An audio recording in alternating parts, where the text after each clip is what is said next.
Hello and welcome to the next in the Britain 1900 to 1951 video lessons. Usual disclaimer, this will not cover the specific pieces of information.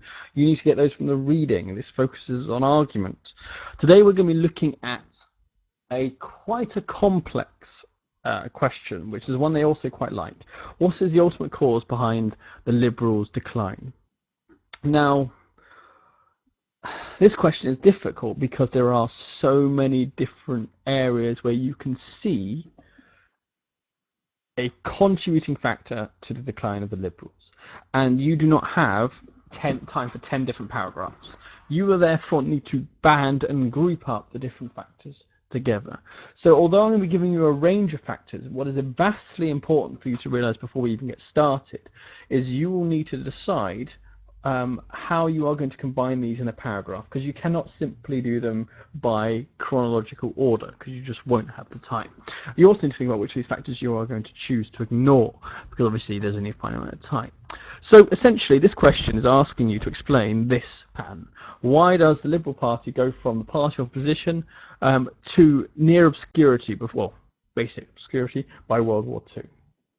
And this question fundamentally is one that you can essentially see the decline at some point along a chronological story.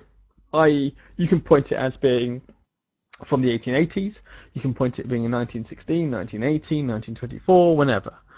Do not get too focused and fixated on the chronology.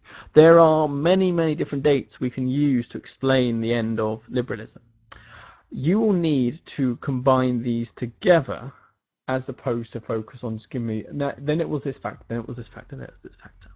So the factors which we are going to go through in a lot more detail all lead up and contribute towards the ultimate answer, which is why the Liberals end up declining.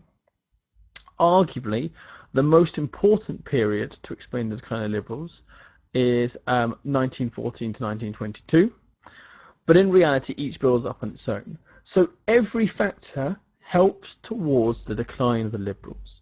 Your job when answering this question, and we'll be going through all these arguments in a second, is not necessarily to say, oh yeah, this one helps, this one doesn't, but to explain which one has the greatest impact, which one has a good impact by causing or creating the other things and links the other ones, which ones have an impact, but ultimately, even without them, the decline would have happened, perhaps somewhat slower. Okay. The answer to this question is ultimately you can point out that liberalism was on the decline to some extent, and that while there were get-outs and escapes, there's very little sign that those get-outs and escapes were working. But the World War I and this intrigue around the splits of World War I really accelerated. So we're looking at the idea of a long-term catalyzed as opposed to a surprise factor which rocked up and was like, aha! End of liberalism. So in fact, we'll do this actually far next. Do not do a paragraph per argument. You can say some factors can be bundled up together. Some can be blamed on the personality of David Lloyd George or the personality of Asquith. You might want to have them as two separate paragraphs, or put them as one paragraph called personality. You can also talk about ideological issues being the cause. As well as that, you can point out that there is long-term socio-economic change, which therefore leads to a lot of the problems.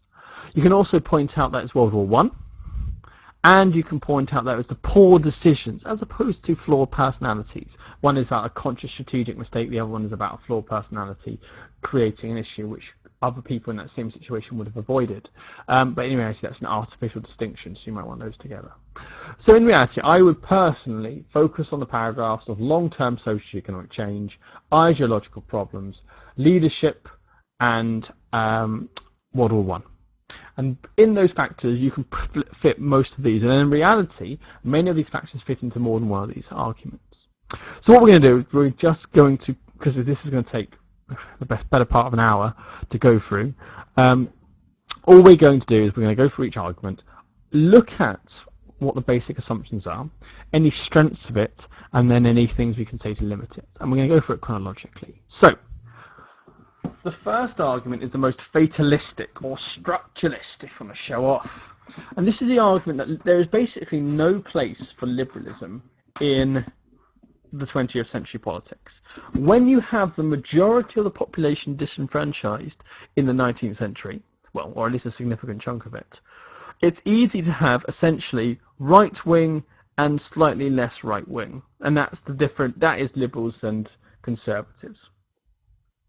What the argument is, with the advent of mass democracy, it is impossible for the liberals, with their ideological baggage as it is, their what it means to be a liberal, to truly represent the new electorate.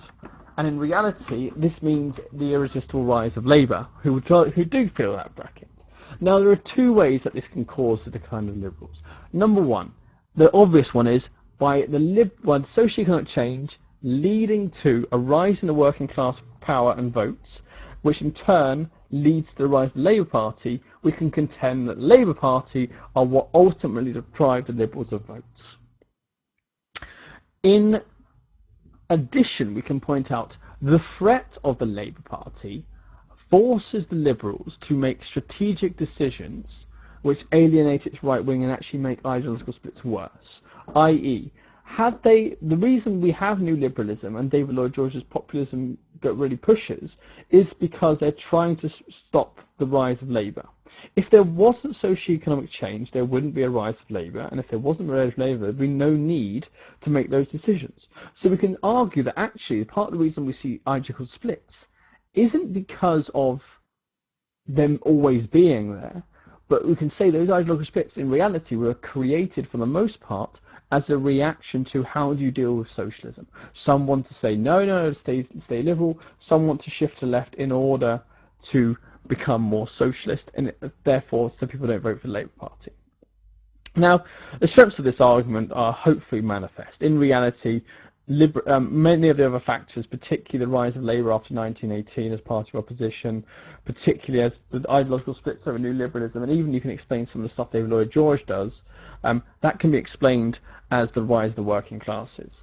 The arguments against this are, number one, well, was it inevitable that the Liberals would lose that mantle? Or could the Liberals had captured the vote had they done things differently? So, for example, you might want to say, actually, had the Liberals not done the Liberal Lab Pact, the Labour Party would not have risen, and therefore blah blah blah. I would disagree with that. I would say in reality the Labour Party's rise was inevitable, but perhaps speeded up by government policy. Okay, had the government just gone full out left wing, it could have, in theory, deprived the Labour Party of its vote. Additionally, you can point out that, hang on, it wasn't inevitable the Labour Party would rise. Just because the Liberals are not necessarily left wing, had the Labour Party been poorly run, then we wouldn't see this rise. Had there not been World War I to increase the powers of the Union and aggravate society, then we wouldn't see the quick rise in Labour. Okay, so we really want to point out that is anything inevitable in this world, and if not, that we can't really explain that. Oh yeah, no, naturally Labour would rise, because not every country in the world had Labour Party rising at this moment. So we can really say, yes, there's long-term socio-economic change, you can't deny that, but that doesn't necessarily mean the Liberals will lose out to Labour. They could either take it, or Labour wouldn't grow. This is a nice one because it links to many other factors, so make sure you play on that. The next argument is new liberalism. Essentially, new liberalism equals split.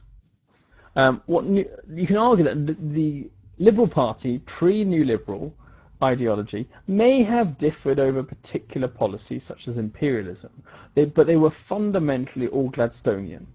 And what the rise of new liberalism does is it shifts the party to the left.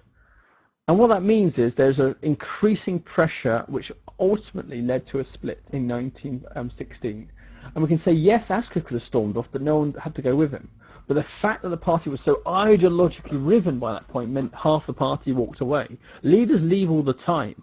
Leaders are brutally backstabbed all the time. Parties don't split all the time. And therefore it's because of the ideological split caused by new liberalism. I.e., new liberalism is the fox amongst the pigeons, which really aggravates the situation. You can point out as well that new liberalism, although it creates a division, is still not left-wing enough to combat Labour. Okay? So essentially, what our two arguments that neoliberalism is it's an electoral failure, i.e. it alienates the centre-right voters who then go to the Tories, but it does not do enough to get supporters from the left wing off Labour.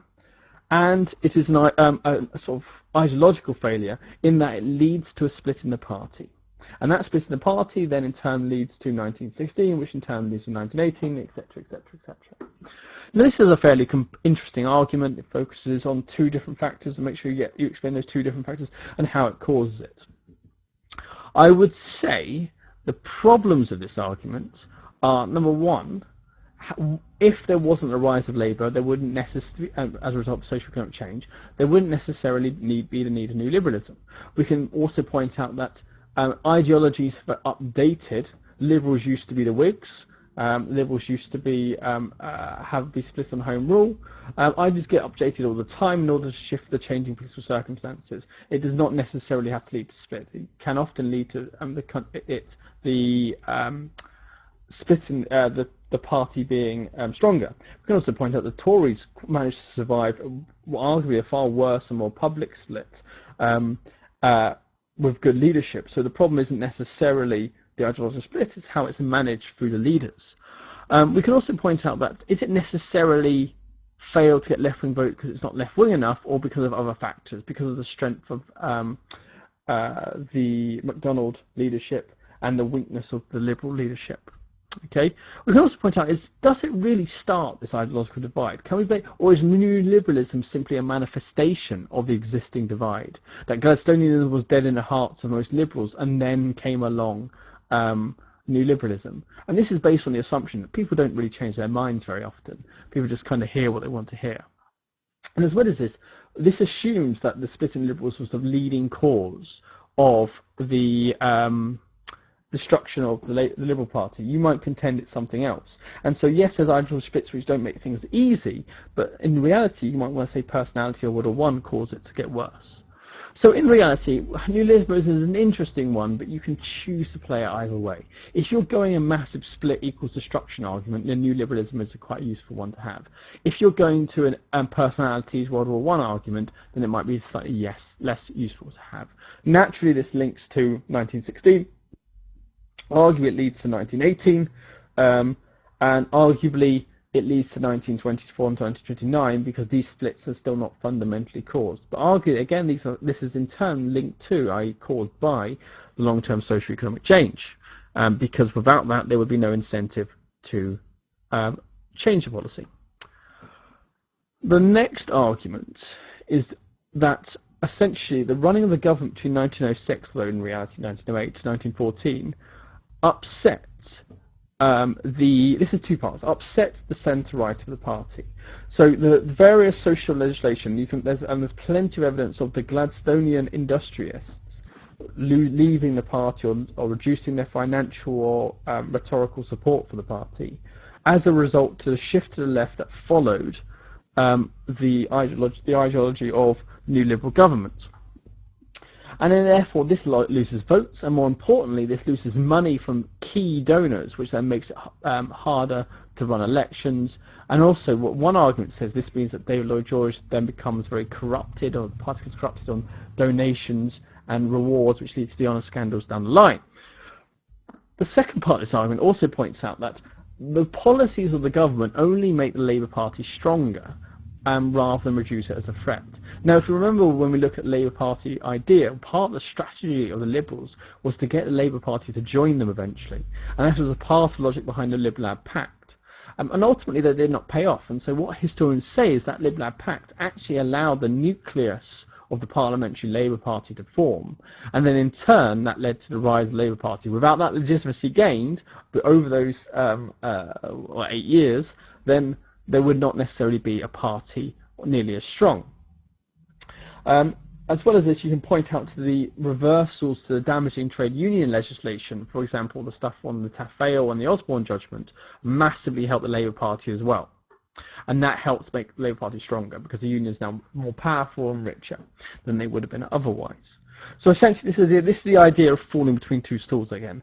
The policy of the government alienates the right but does not impress the left. and therefore it does not do either. Now, the arguments against this is it possible to pick one or the other? Because in reality, if you go too far left wing, you might well lose. Remember, this is before the Representation of the People Act 1918. You might well lose any electability. You might get all the working class support, but they have no votes at this point. As well as this, can you realistically get many votes from your centre right, or will they how many Tories are going to go if you stick right wing? How many Tories are going to move over to you? There's not really a massive sense that many will. You can point out that perhaps the electoral loss of a couple of centre right votes are worth the massive gain in left-wing votes. We can argue against the idea that the Labour Party was irresistibly growing. You can say there are deep problems with that idea that the Labour Party was growing. You can say the reversals of all the trade union stuff was actually designed to help the party. If the trade unions feel like the Liberal Party's got their back, then they are far less likely to actually support and fund the Labour Party, although that doesn't actually happen in the end. You can argue that's a reasonable tactical assumption, so it wasn't necessarily a mistake. We can also point out that actually the Labour Party isn't necessarily an inevitable threat at this period. Its number of votes goes down by 1914 and looks fairly weak. If it was only the intervention of World War I and the splits that were caused afterwards, which then gave them that opportunity to become a major party of government. So this is saying, well, actually, no. It's not necessarily that the policies don't allow Labour to keep growing. It's the idea that Labour only becomes a threat after this point, and it's not actually a threat. As well as this, you might want to point out that actually many of these successes bind support to the Liberals, or more particularly David Lloyd George. And we can point out, for example, that the massive support that David Lloyd George has in 1918 from the working classes is evidence that this strategy actually probably worked to get mass support. Maybe not to the point of destroying the Labour Party, but at least made the Liberals get enough support from the masses, and that, had the Liberals not divided, could have been used to secure a new centre-left party without a Labour Party. So if this had never happened, what would have happened? Well, you can say, well, in reality, Labour Party will sort of probably grown slowly.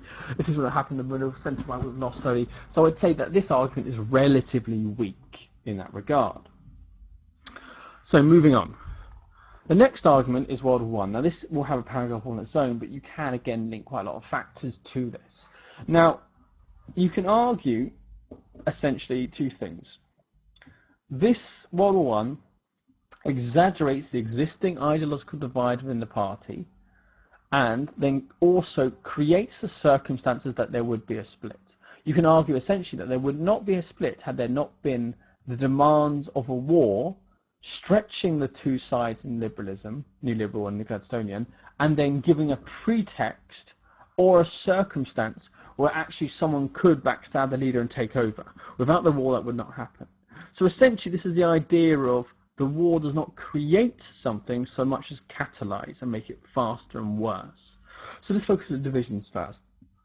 Obviously, the war with conscription, control of industry, nationalisation, rationing, DORA, causes a lot of differences between the Gladstonians, who see all of this as far too much role of the state, and the New Liberals, who see the war effort being limited by the sort of fussy old style liberalism of the New Gladstonians. And this, between 1914 and 1916, creates more and more tension, particularly as the Liberal Party become under pressure politically from the press, and the New Liberals start looking at the Gladstonians and Asquith as people who are not only running the war badly, but hurting the party as well.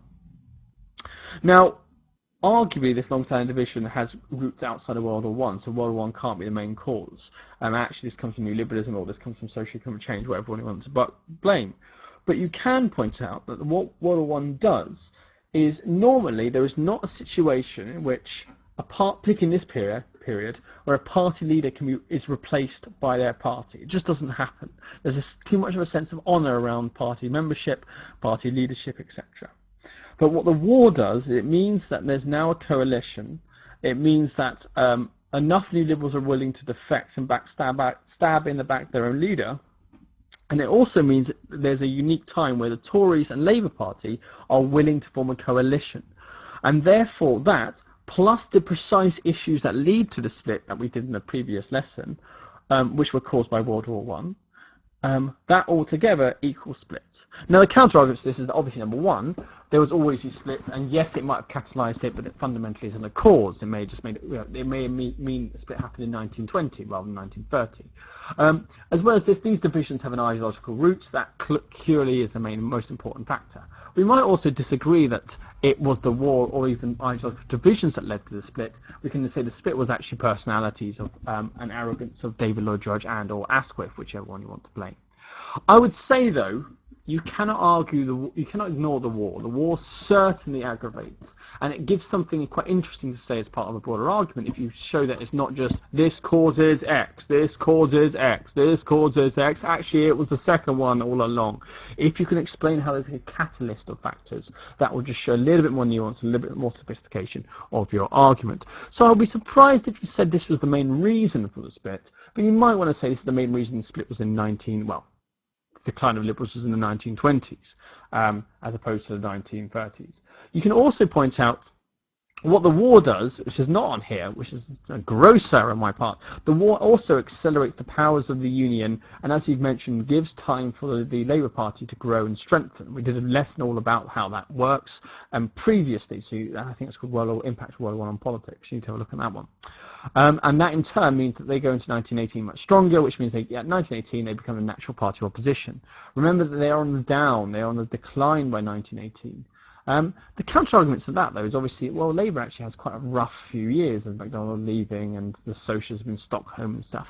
Doesn't automatically mean that they would become party opposition. And particularly if the Liberal Party was united, there's a good chance the Labour Party would not have been the party opposition, regardless of the strength of the Union as a result of the war. So the war catalyses. Next one. Okay. So essentially the next one focuses on the idea of the split. So the war creates a split, the first one. This is actually, the split itself is fundamental. Okay, and you might want to argue actually it wasn't the war that created this. The war might have accelerated the split, but there was a split coming because the party was so ideologically divided. Essentially, this argument says by splitting the vote and by splitting the party, and it's not necessarily about the fact that Asquith leaves. It's the fact that Asquith and half the party leave, which again is not normal.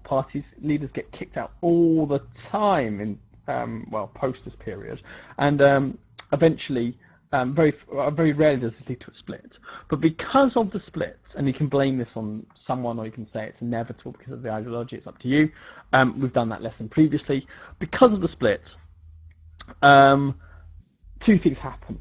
Number one, the Liberals split the vote in the 1918 election, which means they do not get the votes that they could possibly they could have got possibly, which allows an opening for the both the Tories to then dominate the coalition, but also the Labour Party to grow and become the party of opposition. Because if Labour has the majority of MPs, it becomes a party of opposition.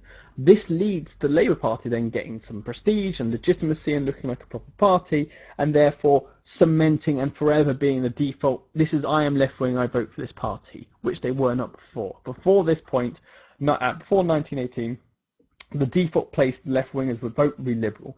After 1918, it was Labour. As well as this, you can say that a split party lacks authority. A split party looks fundamentally weak and divided. And you can also say a split party means no one's going to vote for the Asquith side of the party, because Asquith was deeply unpopular as a result of his time in office between 1914 and 1916. Okay, so essentially this equals decline for the opportunity for the Labour Party to replace them as a party of opposition. So because of the loss of authority that comes with being a split party, the loss of prestige, and the split in the vote, the Labour Party are able to sneak in, and the Liberals look like a joke party, or at least as close to a joke party as you can in this era. So, arguments against this. In theory, there's nothing to stop them joining up again, except for the personalities of the leaders. Also, you can point out that this split, particularly a split where each half party goes one way and half party goes the other, is clearly more than just about personalities of leaders, because then it would just be one of them walks off and the party picks one side to go with. This is about an deeper ideological split, and it's not an accident that New Liberals go one way and the Gladstonians go the other. We can also point out that actually the authority of the Liberals isn't necessarily dented because they all vote for David Lloyd George and they vote for his party, so clearly he has authority. Maybe the authority of the Asquithian Liberals has been hurt, certainly, but maybe not so much him. We can also point out that there still was a chance for it to be united. It was only the Morris debates, a decision of Asquith in 1918, which cemented his division between the two parties. As well as that, the standard argument you must be sick of hearing by now: Labour Party was not inevitably going to take over and prove itself legitimate. They could have done something crazy as party of opposition, and it could have all gone to disaster. Okay. Also, we can point out actually that the coupon election and the stuff, what happens as a result of that, would not happen if it was not for A, David Lloyd George, or B, this split caused by David Lloyd George, or this split caused by Asquith, or this split caused by Ideology. Essentially, there'd be no need for a coalition if the party had not split. But you can also point out this split would not have happened had not been for the forces of World War I. You might say World War I does not catalyse a split. It's essentially the phrase you use to describe the inevitability of progress in history is Whiggish. And you can argue that actually there's no reason why the party would split. What the war does is it accentuates problems. And once the problems have gone back down and the accentuation's gone, then people will deal with stuff in a more reasonable, less split-prone way, and therefore lead to more stability. Okay, next one. Coupon election means that the split between the parties is entrenched. It's not a temporary thing. The parties will not join up, and therefore means that the Liberals, at least the non-coalition Liberals, lack David Lloyd George and all the votes that come with that, and also gives an opportunity, because of the split vote, to Labour. Now, these arguments you should be familiar with because we've mentioned them before in countless lessons and also today. The arguments against this: number one, it clearly doesn't entrench the split because after 1924 the party rejoins itself. Admittedly, they're still a bit suspicious of each other. Yes, the Liberals, one group of Liberals are deprived of its most effective leader, but if that was the only factor, then how comes the National Liberals or Coalition Liberals don't get all the votes instead? Again, all the arguments against why the Labour Party get the electoral advantage, and also we can point to actually the split in the vote only hurts Labour because it means that the left-wing vote is split 3 ways rather than 2 ways, which means the Labour Party can get less or fewer seats. And you can argue that actually the knitting together the Liberal Party only makes that worse. So going through these counter-arguments again, because that was a bit rushed, was essentially the idea of, does it entrench the split considering they join up again? Or does it just entrench it? Or does it just accentuate the split at the opportune moment where it could do the most damage? And after 1924, the damage is done, so it doesn't matter by that point. Does it? Yes, it might. It doesn't deprive all the Liberals of their leader. It just deprives one half of them. So David Lloyd George half could still knit together and survive and become a strong political force. And yes, the Labour Party might benefit from 2 split Liberals splitting the vote, but number one, they also lose from having Liberals about, and having 2 parties for Liberals about only makes it worse, particularly with a populist David Lloyd George. And it's not necessarily the case that they'll take advantage of that. They could be talking about all sorts of crazy socialist stuff, but they choose not to. Next argument is the idea that while in government, the actions of the government make the Liberal Party's success far, far less likely. So, essentially, this argument is that, number one, by the government between 1918 to 1922 being so right-wing, particularly from 1920 onwards, and doing quite a lot of damage to Liberals, the split is entrenched, which means in the 1923-24 elections, etc., the Liberals are harmed because they don't reunite straight away. The counter-argument against that is, well, again, 1924 onwards, they get back together, so clearly the split isn't permanent at that point. But you can say it's actually at a key time. A more credible argument is, as the coalition government goes, David Lloyd George has to make increasingly unpopular decisions, which means he is less of a political force. He is less popular, he is less of a force of nature, he has less control of government. And because he has less control of government, and less popularity, he was the one thing that everyone wanted to vote for. And the fact that while being in coalition means that he basically loses that badge, that thing which makes everyone vote for him. It means that even when he comes back to join up with Liberals and they'd all join together in a happy, awkward family from 1924 onwards, people do not vote for the Liberals. It basically gets rid of David Lloyd George's sheen, and without that the Liberals don't actually have much reason to have the masses vote for them. Now the argument against that is, well, you can have new leaders, although there's actually not that many, but also clearly this is coming back to that whole socio-economic thing, because if the only way you get people to vote for you is because you have a shiny leader, that's clearly not a great plan long term, because you're always going to have poor leaders. So maybe the problem is that you don't have automatic people who vote for you without thinking, without caring about the leader, and that's a socio-economic issue. Because the rich middle classes will automatically vote Tory, obviously, and all the socialists in the working class areas will automatically vote Labour, obviously. So not having that base of support means that you are so utterly dependent on that leader, and therefore having the leader whose reputation is destroyed, or having someone in your party's reputation destroyed, and that making such a difference, shouldn't necessarily happen without that loss of a natural base. As well as this, the Liberals stopped becoming a party of populism and of reform because David Lloyd George, who was a child of reform, the poster boy of reform, so clearly goes back on it. And it's difficult for anyone to believe any part of the Liberals, with Asquith representing the non-governmental side, who is never really a symbol of reform anyway, and then David Lloyd George representing the other side, who's proven that he can't be trusted for reform, that if you want reform, there's no reason to vote for the Liberals anymore. You vote for Labour. And so what this leads to is the Labour Party coming in and becoming the proper party of opposition. Now we've talked about the legitimate party of opposition, i.e. because there are more of them officially, they're the party of opposition. But in reality, you can argue that David Lloyd George soils what is the left-wing side of his party by all those actions he does. And what that does in turn means that naturally many people will flee over to the Labour Party, and this will mean that many upper working class, middle class and working class voters who have traditionally voted Liberal will have at this point a reason to break with the Liberal Party. And it's not an accident therefore that the elections after 1918 are actually bigger in the gap and the effect it has than in 1918 to some extent. The arguments against this, if you don't have an irresistible rise of the working class support, that as the leader argument doesn't work, but also you wouldn't necessarily have a Labour Party, and so that wouldn't matter. As well as that, you can argue that it doesn't necessarily have to help the Labour Party. If the Labour Party was poorly led or too radically left-wing, you wouldn't have people drift off. But that's instead the case. Also, you can point out, had David Lloyd George not got into the coalition or not ruled so poorly, then we wouldn't necessarily have this problem of the leadership losing his support. Next, the last major one, although you can say 1929, but we're not going to say 1929, is by 1923-24, you can argue that the Liberal Party was doomed as a political force, with hindsight.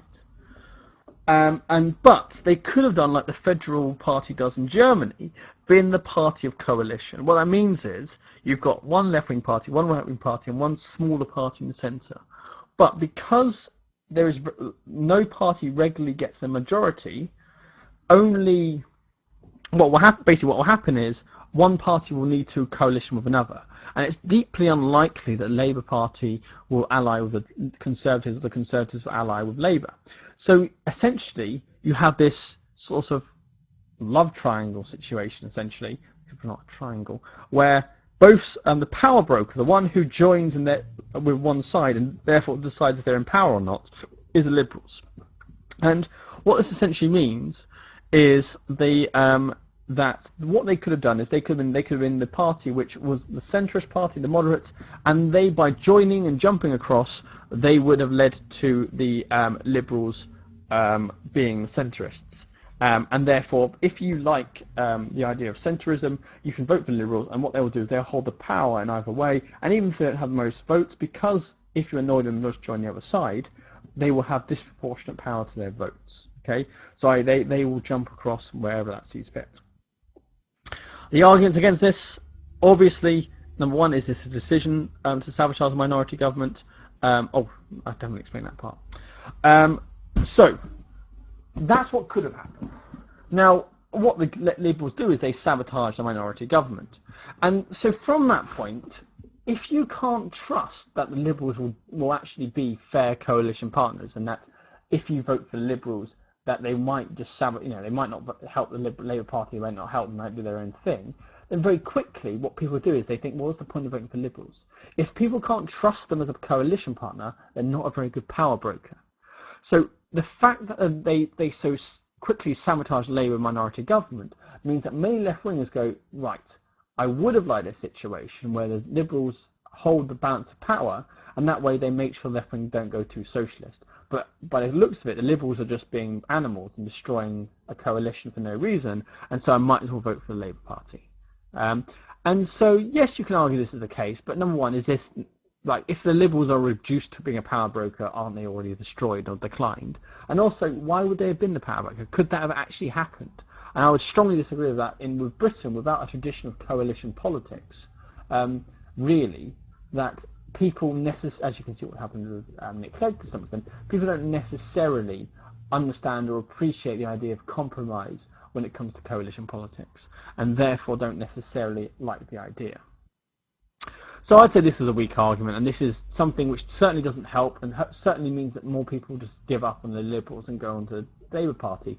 But you can argue at this point, if we're talking about power broking rather than winning elections, things are already going wrong. So all in all, if we're going to put it into different factors, we can say there's a social and economic change which leads to inevitable rise of the Labour Party and loss of the Liberal Party, because the Labour Party have a natural base in the working classes, the Tory Party have a natural base in the middle classes and upper classes, and the Liberals don't really have a natural base. And what will happen is slowly, as the working classes become more politically powerful and economically powerful, then the Labour Party will rise and the Liberals will be squeezed between the two. And that links obviously to a couple of other factors, 1918, etc. There are arguments against that. Liberals don't necessarily have to give up and lose. They can just be a new Labour Party. Ideological divisions, you can argue, leads to splits, which in turn leads to weakness, which in turn leads to them losing elections, which in turn leads to the rise of the Labour Party. World War I does not cause it, but does catalyse on some of the key issues and cause some of the key events, which therefore causes the damage. Essentially, one historian has described World War I as the omnibus, i.e. a runaway bus, which hits a man who's already dying of X illness, let's say malaria, already dying of malaria. The disease would have killed him, but the omnibus catalyses it. But if we just look at the fact that Liberals die after World War I, you might just say the omnibus killed him, when actually it's a far deeper sickness which is causing a problem. As well as that, you could say it was key personalities, i.e.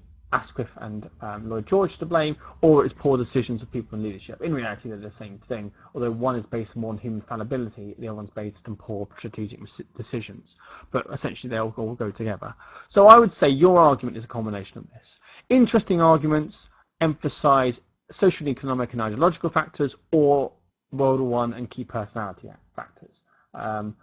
But you can have key personalities and ideological divisions, socio-economic and ability in World War I. I like this question because you can combine and mix and match and show how lots of different factors interact together.